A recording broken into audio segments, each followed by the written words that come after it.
تاریخ میں جنگ اور فتح کی ہزاروں داستانیں ہیں، لیکن کچھ واقعات ایسے ہوتے ہیں جو فتح کا مطلب ہی بدل دیتے ہیں۔ فتح مکہ یہ ایک ایسی ہی کہانی ہے۔ یہ طاقت کی نہیں بلکہ رحم کی کہانی، انتقام کی نہیں بلکہ معافی کی۔ یہ ایک ایسی تبدیلی کی داستان ہے جس نے سب کچھ بدل دیا۔ اور اس تبدیلی کی سب سے بڑی مثال خالد بن ولید۔ ذرا سوچیں، ماضی میں وہ ایک ایسے فوجی جینیس تھے جنہوں نے احد میں مسلمانوں کو شکست دی تھی، لیکن مستقبل میں وہی خالد سیف اللہ یعنی اللہ کی تلوار بنے، اسلام کے عظیم ترین جرنیلوں میں سے ایک۔ یہ کیسے ہوا؟ یہ دشمنی دوستی میں کیسے بدلی؟ آئیے دیکھتے ہیں۔ تو کہانی کا آغاز ہوتا ہے جب دشمن دوست بننے لگتے ہیں۔ مکہ کی 3 سب سے با اثر شخصیات ایک ایسے سفر پہ نکلتی ہیں جو نہ صرف ان کی بلکہ تاریخ کی سمت بھی بدل دیتا ہے۔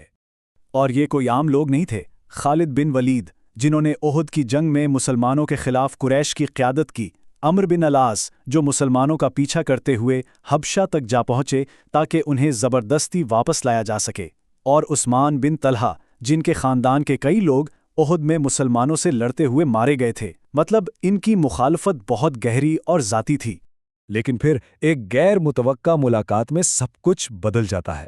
راستے میں عمرو بن عاص کی خالد سے ملاقات ہوتی ہے اور وہ پوچھتے ہیں کہ کہاں جا رہے ہو؟ تو خالد جواب دیتے ہیں، میں مسلمان ہونے کے لیے مدینہ جا رہا ہوں۔ یہ سن کر عمرو کو بھی جیسے سکون ملا، کیونکہ وہ خود بھی اسی ارادے سے نکلے تھے۔ اب ذرا اس منظر کا تصور کریں، یہ تینوں جو کبھی اسلام کے بدترین دشمن تھے، جب مدینہ پہنچتے ہیں تو نبی اکرم صلی اللہ علیہ وسلم نے ان کے ماضی کا، ان کی دشمنی کا کوئی ذکر نہیں کیا، بلکہ انہوں نے مسکرا کر فرمایا، مکہ نے اپنے سب سے قیمتی لوگ ہماری طرف بھیجے ہیں۔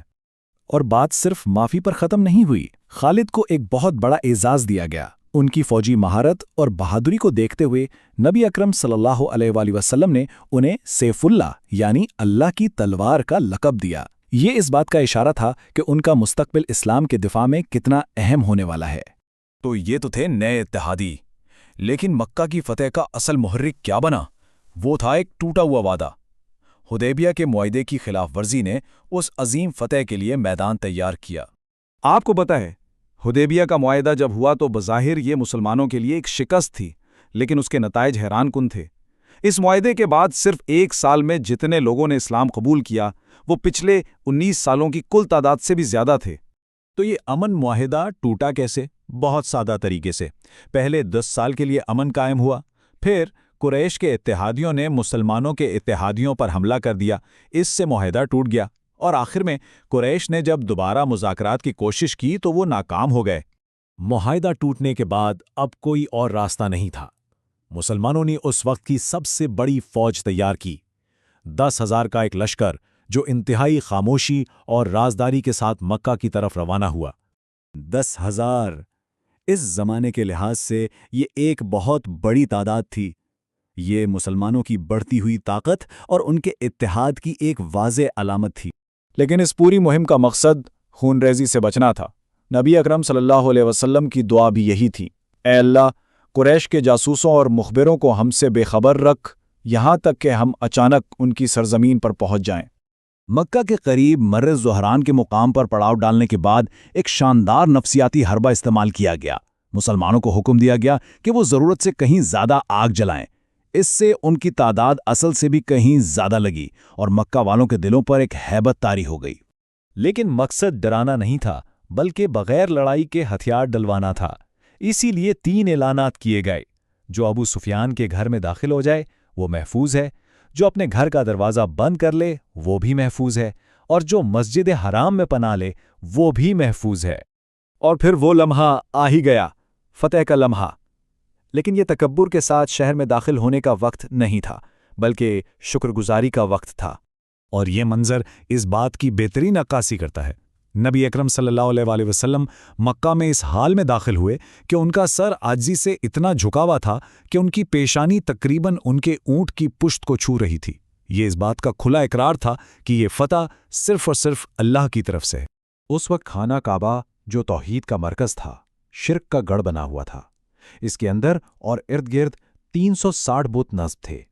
نبی اکرم صلی اللہ علیہ وسلم نے اپنی چھڑی سے ایک ایک بت کی طرف اشارہ کیا اور ہر بت خود بخود گرتا چلا گیا اور اس دوران آپ کی زبان پر قرآن کی یہ آیت تھی، حق آ گیا اور باطل مٹ گیا، بے شک باطل تو مٹنے ہی والا ہے۔ اور پھر ایک ایسا منظر سامنے آیا جس نے پرانے سماجی نظام کو مکمل طور پر الٹ دیا۔ بلال، وہی بلال جنہیں کبھی ایمان لانے پر مکہ کی گرم ریت پر گھسیٹا گیا تھا، آج خانہ کعبہ کی چھت پر کھڑے ہو کر اذان دے رہے تھے۔ ایک سابقہ غلام کو دیا گیا یہ اعزاز سب کے لیے ایک واضح پیغام تھا۔ اب ہم اس داستان کے عروج پر پہنچتے ہیں، وہ دن جسے یوم رحمت یعنی معافی کا دن کہا گیا، ایک ایسا لمحہ جو تاریخ میں ہمیشہ کے لیے امر ہو گیا۔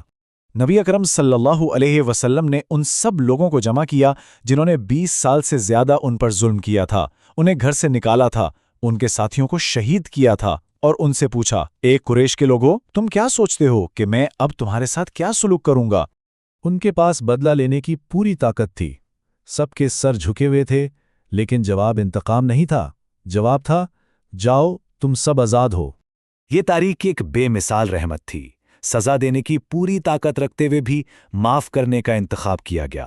دہائیوں کی دشمنی اور برائی کا جواب ایک عظیم نیکی سے دیا گیا، جس نے انتقام کے چکر کو ہمیشہ کے لیے توڑ دیا اور دشمنوں کے دل بھی جیت لیے۔